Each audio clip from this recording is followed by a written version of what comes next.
Ella, we need to talk about the lunchbox you made me today for work. What the heck was that thing? What do you mean? Was something wrong with it? Yeah, I guess you could say that. It seemed like a random mixture between the leftovers from last night's dinner and today's breakfast. Didn't we have fresh ingredients or something? It's been a while since I've seen a lunchbox this awful. I'd prefer if you didn't talk about the food I made you like that. You know, we're not doing so well financially these days. Of course we're going to have to tighten our belts sometimes. We can't afford luxuries like fresh ingredients every day with the state of our bank account. So you'd rather send me to work with a lunchbox fit for a homeless dude than spend a tiny bit more money on fresh ingredients? That's great, Ella. Thanks so much.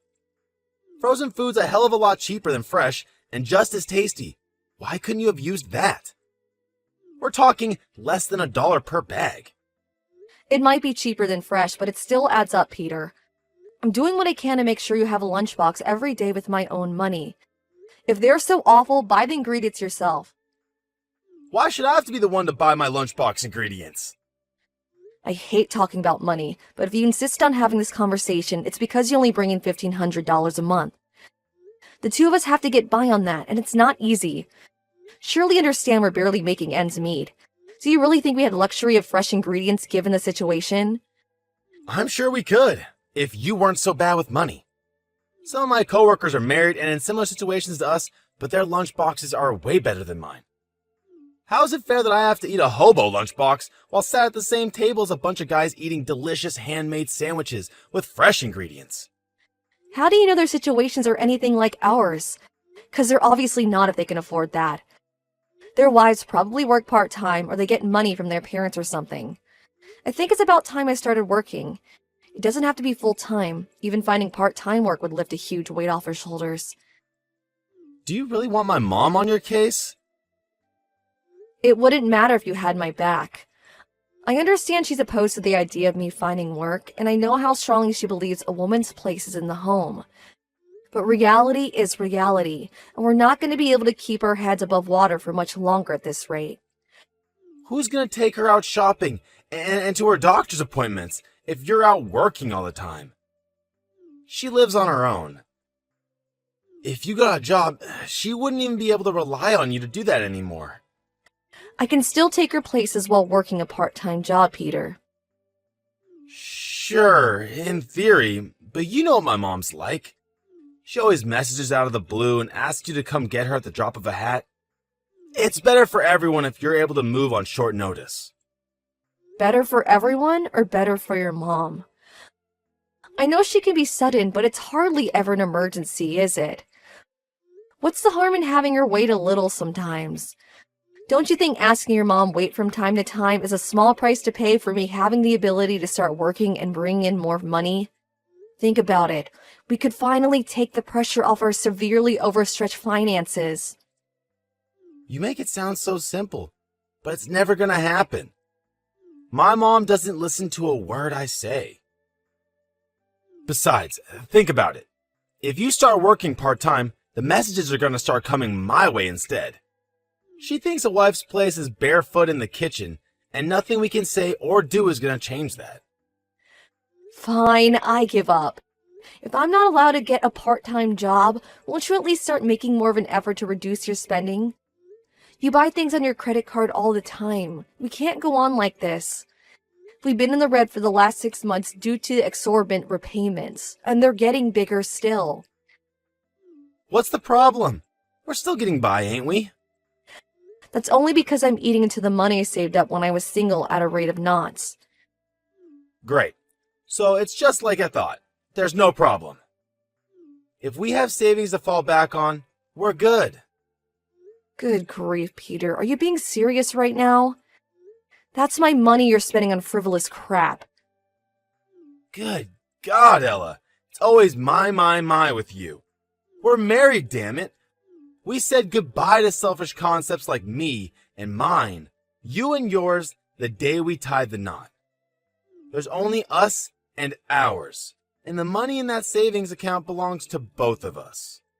No, it really doesn't. Not only that, but that money was supposed to be there for me to fall back on in case of emergencies. You mean like the emergency we're in right now? Great. That means it's serving its purpose. No, I mean in case of things like illness and accident. The only emergency here is you, and having unrestricted access to my savings is only going to make things worse. If the idea of me working is so unconscionable, then fine, I'll accept it. But if I can't, then you at least have to keep your spending under control. Money doesn't grow on trees, and we're rapidly running out. I did get my spending under control. How many times do I gotta tell you? Jeez, woman. I only smoke 1 pack of cigs a day now. Yeah, and I wonder how much that's costing us per month. Have you never considered stopping altogether? Good one, babe. You and me both know I'd never be able to quit smoking. You just lack ingenuity, that's all. That's why you need to use your head a little more when it comes to cooking our meals and making my lunchboxes. Is that really so much to ask? I'm the one dragging myself out to the office every day, working like a dog to put food on our table. Would it really hurt you so much to show a little gratitude every now and then? You make me wonder why I even bother when you get on my case like this with your incessant nagging. Peter, is this a freaking joke? You spent $1,000 on the credit card this month. My bad. I needed a few things. You are aware you only make $1,500 a month, right? Or did you forget that minor detail? We only have $500 to get by on this month now. Chill out, babe. We'll be fine. You've always been good at making a little go a long way. Besides, managing the household budget is your job. We'll have nothing left once the rent is paid. Sure, I can make a little go a long way, but I can't do anything with nothing. What are we supposed to do now? Beats me. Use your savings? Ugh, stop this already. You have no right to use my savings as you see fit. Besides, I hardly have any left now thanks to you. How many times do I have to tell you we're barely staying afloat here? Why are you so hell-bent on living so far beyond our means? What will it take for you to realize? Do the lights have to go off? Does the landlord have to kick us out? Tell me, Peter. Ugh, jeez. Would you button it already? There's no harm in splashing out every now and then. I'm the breadwinner here. Only because I'm banned from working. I told you countless times I'm willing to get a part-time job to supplement the finances. I hate living like this, Peter. We're living from paycheck to paycheck and in mountains of debt. I'm sick of worrying that we're not going to be able to eat. I'm sick of worrying that the lights are going to go off. I'm sick of constantly dreading a phone call from the landlord saying the rent hasn't been paid. Your mom might send you a little spending money every month, but I have nothing. Between her allowance and my savings, I don't think you've bought a single thing with your own money since we got married. We promised to work together and do things as a team on our wedding day, but I feel like that all went out the window the moment we walked out of the church. It's cool, babe. I'm getting a raise next year. I've got an idea. How about you try not being so grouchy all the time? Take a chill pill and turn that frown upside down. Do not patronize me, Peter. And really, next year? Next year? What good is next year when we can barely afford to make ends meet now? Please stop this. You need to start taking care of the credit card repayments by yourself from now on. What? Don't talk silly. You know I can't do that. So why do you keep using it? No way. Surely it's not because you think you can keep relying on my savings. Of course not, babe. There you go with that silly talk again. Listen, though. Could you, stop messaging me like this while I'm at work? Here I am, working my butt off, trying to put bread on the table, and there you are. Probably sad, doing sweet FA on the sofa, doing nothing but giving me hassle and distracting me from my job. You really are the biggest pain in my ass. I wouldn't be messaging you if you didn't act like this. This is all your fault. My fault? Jeez, now I've heard it all. It's not my fault you suck at managing the finances. I can't manage something that doesn't exist. God damn it, Ella. It's always money, money, money with you. I'm sick of discussing this crap. This conversation is over. No, it is not. Mark my words, we'll be discussing this again when you get home. And you mark my words, I'll lose my rag if you try springing this crap on me when I get home from work. I'll be tired and want to put my feet up. Why are you like this? The only reason my lunchboxes look like they were made in the back of a garbage truck, and the only reason we have no money, is because you suck at managing the finances. I'm keeping up my end of the bargain by getting up early and showing up at the office every day. But you, no, all you do is nag, nag, nag. You get all sassy up there on your high horse when you talk about how we're supposed to be working together as a team. But the only one not doing their job is you. You're a grade A hypocrite, and I've had it with you.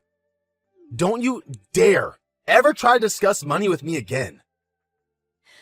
How can I manage the finances when you spend all of our money before I even get to see it? What do you suggest we do if you're not willing to stop spending like a moron? You will watch your tone when you speak to the man of the house. This is your last warning. How many times do I have to tell you it's your job to figure out how to make ends meet? Try using your brain for once. You see stories about people who get by on $100 a month all the time on TV. You just lack ingenuity. You really shouldn't believe everything you see on TV. That's $100 disappears on the rent before we even get to see it. My God, do you ever shut up? You're like a broken record. I'm sick of you. I ain't coming home today. What? Where will you go? Your mom's house? Shut your mouth. I didn't say you could talk. I'm done speaking to you. Peter, I'm at the bank right now, but your salary hasn't gone in yet. Is there any reason to be late this month? Oh, it's too late. I just took it out already. What? Why? Are you going to give me it later? Nope. I'm done paying our living expenses. Excuse me? What's that supposed to mean? I gotta spell it out, huh?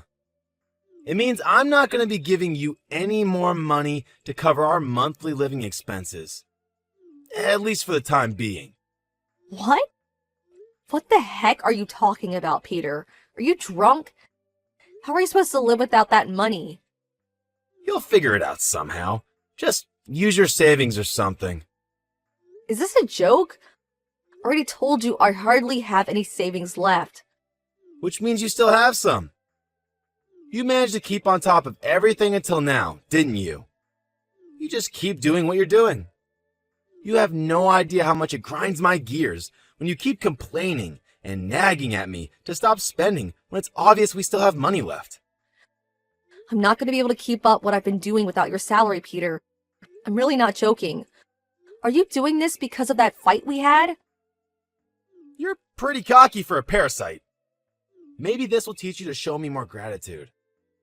Wow, so I'm a parasite, am I? Duh. You don't have a job, and you sit at home doing nothing but eating my food. What are you if not a parasite? It's the perfect word to describe you. I do nothing? Don't be ridiculous. I do the housework. I act as your mom's personal driver. I work very hard to keep everything in order while you're at work. And I sure as hell don't sit at home doing nothing but eating your food. Good for you, babe. Want a pat on the back? Shame none of that puts any money in the bank, huh? You're pretty arrogant for someone who doesn't earn a single cent. How am I being arrogant? Because you have the nerve to preach at me, despite the fact that without me, you wouldn't be able to live. Never bark orders at me again, woman. I don't want to hear another word about save money this or stop spending that. It's time you learn to know your place in this household. Do you think I enjoy doing that? I wouldn't have to say any of it if you did something about our dire financial situation. You seem to be having trouble understanding my position as the supreme authority in your life, as the man of this house. How are you going to make it up to me? Get down on your knees and beg for forgiveness when I get home? I can't take this anymore. What's that supposed to mean? I'm sorry. Ah, an apology. I'm glad to see we're finally making some progress. Now you're going to swear an oath never to defy me again. Here's what you're going to say. Peter's word is law. Peter is my Lord and Master. Peter is the supreme authority in this household and of my life. I will never disobey Peter again for as long as I live. I can't wait to get home. This should be good. I'll reconsider confiscating my salary if you fix your attitude and start showing me the respect I deserve. Your choice, babe. What the heck do you think you're playing at, woman? Why aren't you at home? Why isn't my dinner on the table? Did my mom call you or something? Nope, I left. What? Weren't you just about to apologize and swear an oath to me? I did what I had to do. Did you throw a tantrum and leave the house just because I stopped paying the living expenses?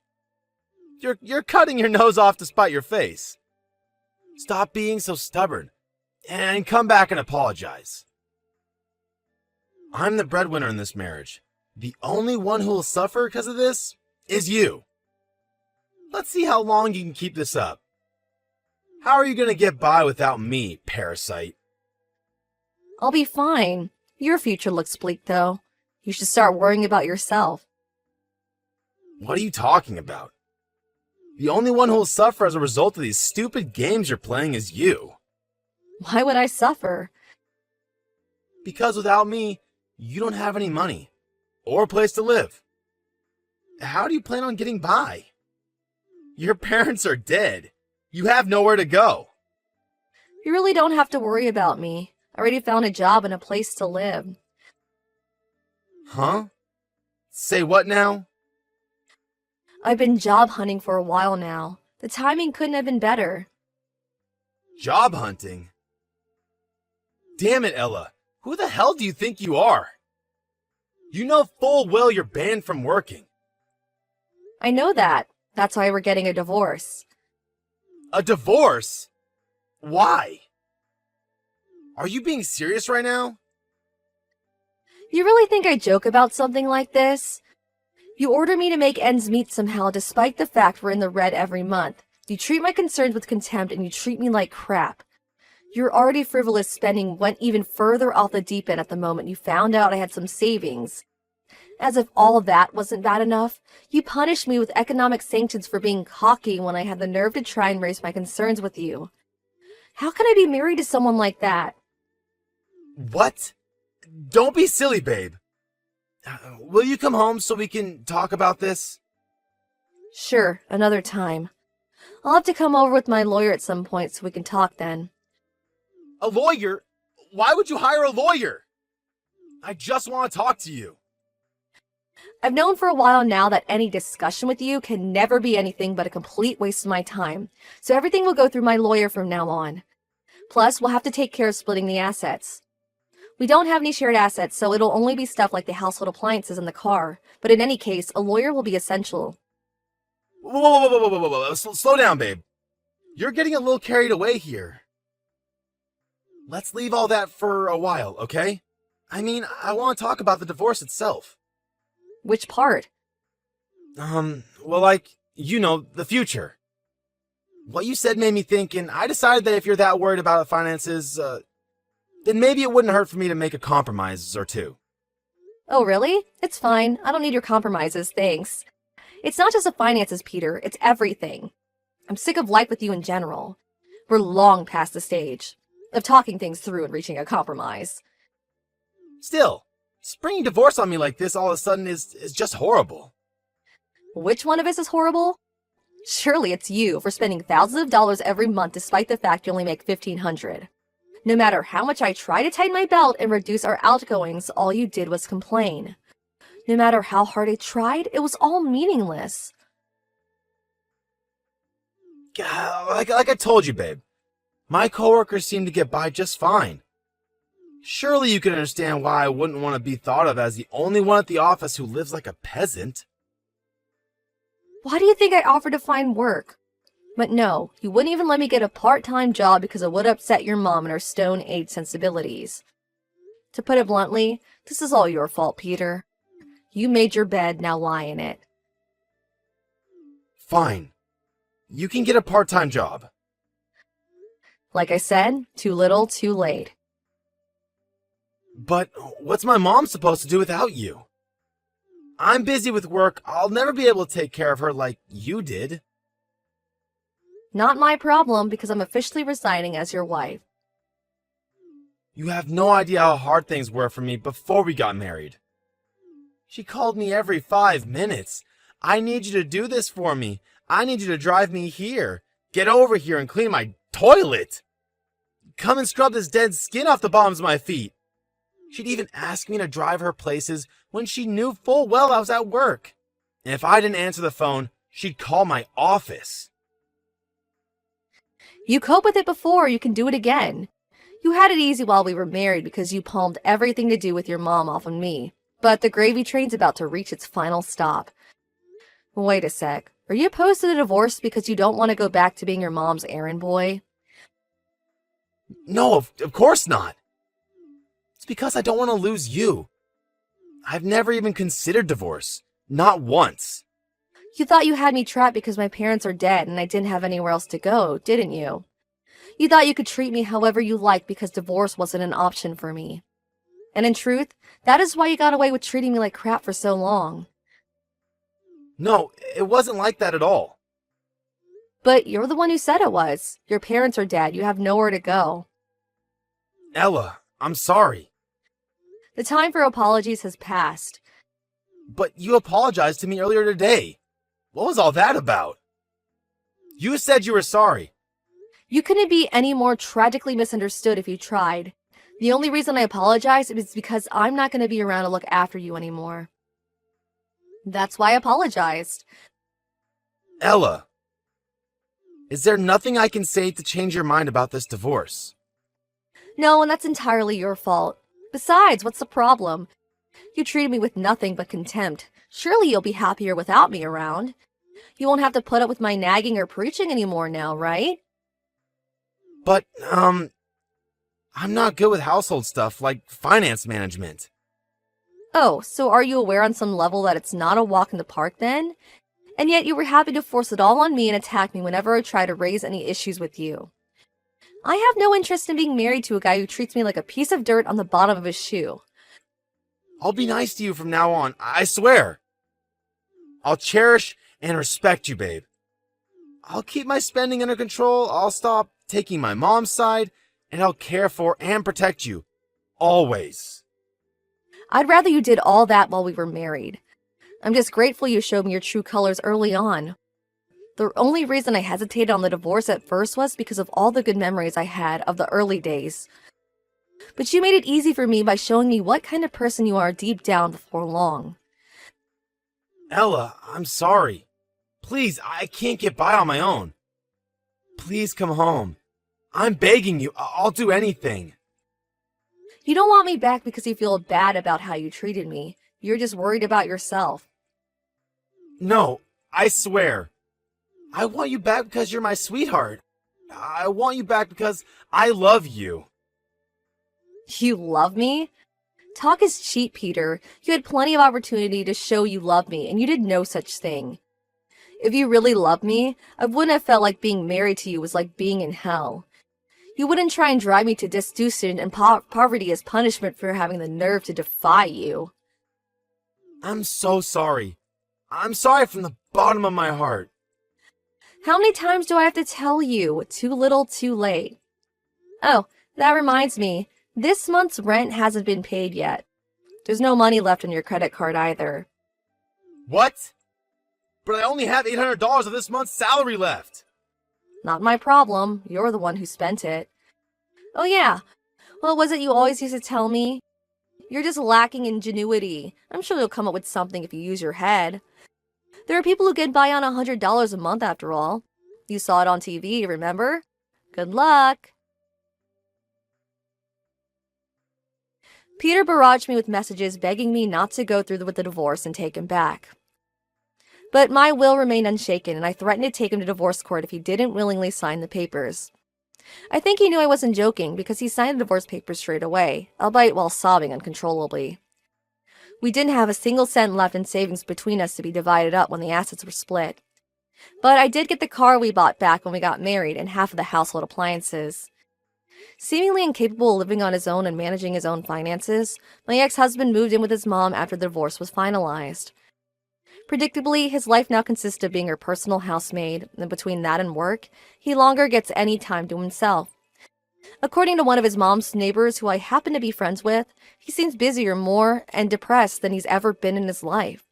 To put it bluntly, his mom is a toxic parent and a vile human being who seems to think of her son as her own personal property rather than a human being. As a result, she began confiscating his salary every payday the moment he moved in with her.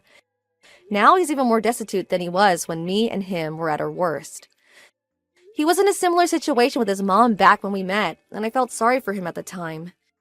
Back then, he actually seemed like a nice person, so I wanted to be there to help and support him. But now, as a result of his despicable, domineering attitude towards me, not an ounce of that sympathy remains. Now, for all I care, he can live out the rest of his days in abject despair, a perpetual victim of his deranged mother's torment. I found a job at the company that provides accommodation to its employees just before I divorced Peter. Now I'm living a happy, fulfilled, and admittedly very busy life. Since I live in a company dorm, I'm able to keep most of my salary, and the workplace culture is fantastic. Everyone there has been super welcoming and friendly. It's like in the space of a few weeks, I clawed myself out of the depths of the hell of married life with Peter and made my way into a sort of paradise. We were only married for a little less than 2 years in total, but I can tell you it felt like a lifetime. I could never buy anything I wanted for myself with the actions of my selfish husband restricting me in my every move. I felt like a prisoner, and I couldn't be happier to have escaped. Since finding freedom, I buy myself whatever I want, whenever I want, and it feels great. Obviously, I can't keep this up forever, but for the time being, I think a little retail therapy with my own hard-earned money is just what I need.